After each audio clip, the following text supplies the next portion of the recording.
ህልምህን መኖር ከፈለክ አንደኛ ራስን ቢዚ አድርግ። የወደፊት ህልምህን በማይወስኑ ነገሮች ላይ አንዲት ሰከንድ አታጥፋ። ህልምህና ራስህ ላይ ብቻ ስራ። እድሜ ዘመንህን ሁሉ ይከፍልሃል። ሁለተኛ ጊዜህን ተጠቀም። በጅምላ አትነዳ። ለሰው ብለህ አትሸመም። እምቢ አይሆንም የሚሉ ቃላቶችን ደፈር አድርገህ ልመድ፣ ትጠቀማለህ።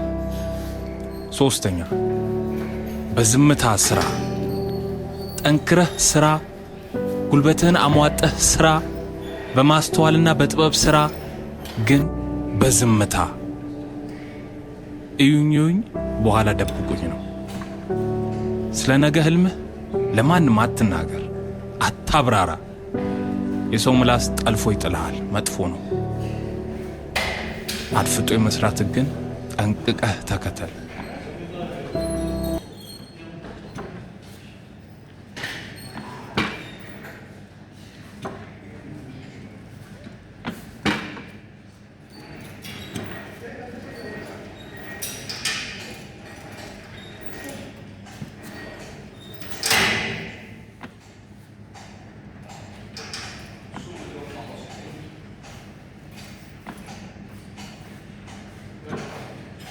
这种能够让你慢慢小的运动，是一般不属于别的别的别的这个生意。